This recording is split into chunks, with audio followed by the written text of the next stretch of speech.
नमस्कार साथियों, स्वागत है आपका अपने YouTube चैनल विद्या संचार क्लासेस में।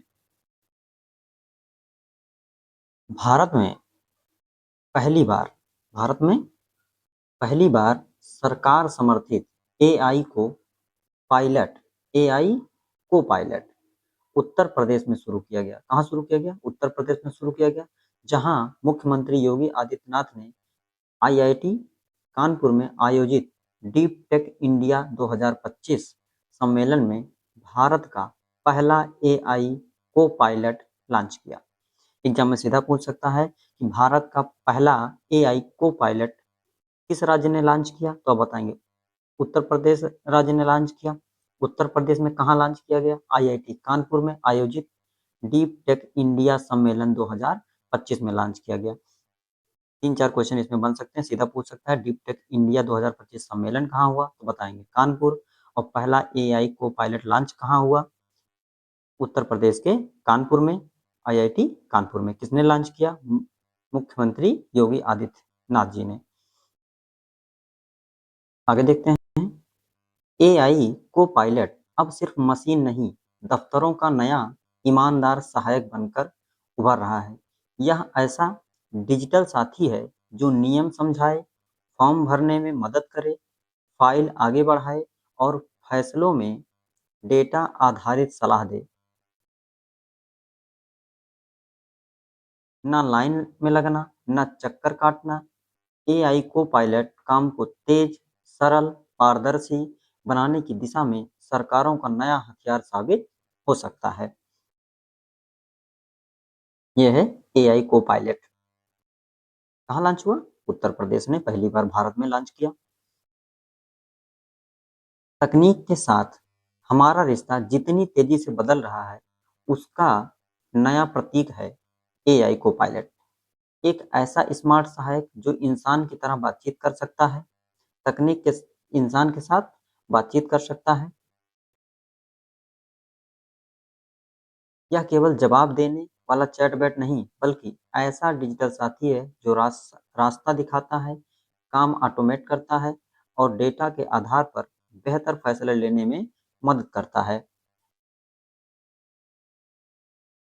एआई को पायलट दस्तावेज बनाने, कंटेंट तैयार करने, आंकड़ों का विश्लेषण करने और जटिल प्रक्रियाओं को आसान बनाने में हाथ बटाता है। अगर इसे सरकारी कामकाज में शामिल किया जाए तो यह नियम समझाने, फॉर्म भरने में मदद करने और कई प्रशासनिक प्रक्रियाओं को खुद संचालित करने का साधन बन सकता है। इसे सरकारी सेवाएं न केवल तेज, सरल होंगी, बल्कि लोगों तक आसानी से पहुंच जाएंगी।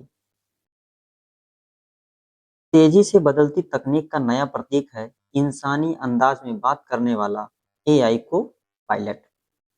एआई को पायलट केवल चैटबॉट नहीं, बल्कि काम ऑटोमेट कर निर्णय सहायता देने वाली डिजिटल साथी है। को पायलट डॉक्यूमेंट, कंटेंट, डेटा विश्लेषण, जटिल प्रक्रियाओं को सरल बनाने में मदद करता है। नागरिकों के लिहाज से यह आवेदन करने, शिकायतों को दूर करने, जनहित योजनाओं का लाभ दिलाने में लोगों की मदद कर सकती हैं। सरकारी इंटरफेस में एआई को पायलट को शामिल करके सरकारें यह सुनिश्चित कर सकती हैं कि जनहित योजनाओं का लाभ तेज, निष्पक्ष, अधिक पारदर्शी रूप से मिले। डिजिटल इंडिया और इंडिया एआई मिशन जैसे अभियानों से भारत का डिजिटल बुनियादी ढांचा सुधर रहा है। यह एआई को पायलट के लिए उपजाऊ जमीन का काम करेगा। सरकारी सेवाओं में एआई को पायलट को शामिल करना नागरिक केंद्रित शासन दिशा में अगली बड़ी छलांग हो सकती है, जिससे नौकरशाही में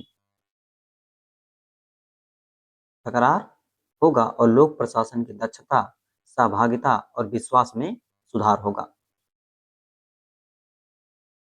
भारत की डिजिटल नीति पर जिस तरह से ध्यान दिया जा रहा है, उससे एआई को पायलट मजबूती से उभर रहा है। एआई को पायलट मजबूती से उभर रहा है। नीति आयोग की राष्ट्रीय कृत्रिम बुद्धिमत्ता रणनीति 2018 एआई के इस्तेमाल के लिए बुनियाद तैयार करती है। यह नवाचार, नैतिकता, निष्पक्षता और पारदर्शिता के बीच संतुलन बनाने पर जोर देती है।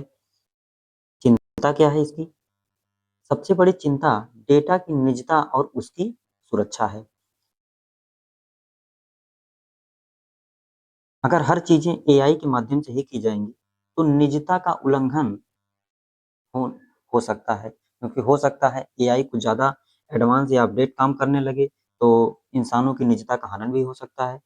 उनके डाटा को अगर डाटा उनका लीक भी हो सकता है। तो इन सब चीज़ों पे सरकार को ध्यान देना होगा कि किसी भी नागरिक की निजता का उल्लंघन नहीं होने पाए। उनका डाटा एक सेफ जगह स्टोर किया जाए, डाटा कहीं इधर-उधर नहीं जाने पाए। एशिया में इस तरह के बदलाव हो रहे हैं। सिंगापुर का पेयर सरकारी अधिकारियों का एआई सहायक है। यह 100 से ज़्यादा विभागों के 11,000 से अधिक सरकारी अधिकारियों को रिसर्च के कामों में उसे तैयार करने में, संचार में मदद करता है।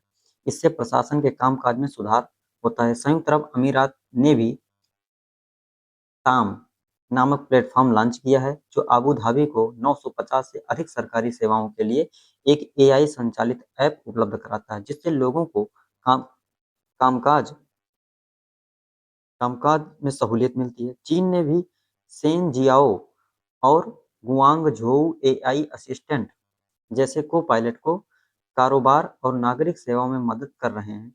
वे व्यवसाय के रजिस्ट्रेशन के कामों और सरकारी सेवाओं को स्वचालित बना रहे हैं। ऐसा नहीं है कि पूरी दुनिया में भारत ने ही एआई कोबैट को अपनाया है, बल्कि कई सारे देश सिंगापुर, चीन, अबू धाबी जैसे देशों ने भी एआई को अपना रखा है।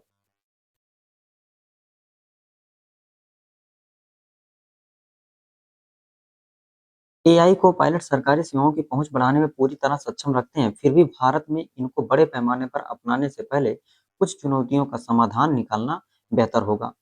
निश्चय ही निश्चय ही भारत का डिजिटल और नीतिगत माहौल एआई को पायलट के लिए उपजाऊ जमीन जैसा है। फिर भी इसको जिम्मेदारी पूर्वक और प्रभावी रूप से अपनाने के लिए कुछ समस्याओं का समाधान जरूरी है। सबसे बड़ी चिंता डेटा की निजता और उसकी सुरक्षा। शासन के काम में यदि एआई को पायलट का इस्तेमाल होता है, तो नागरिकों और कारोबारियों से जुड़ी संवेदनशील व्यक्तिगत और आर्थिक जानकारियां भी प्रसंस्कृत या विश्लेषित करेगा। ऐसे में पर्याप्त सुरक्षा उपायों के बिना इससे जानकारियों के दुरुपयोग, अनधिकृत पहुंच और निगरानी का खतरा बढ़ सकता है। डिजिटल व्यक्तिगत डेटा संरक्षण अधिनियम 2023 डेटा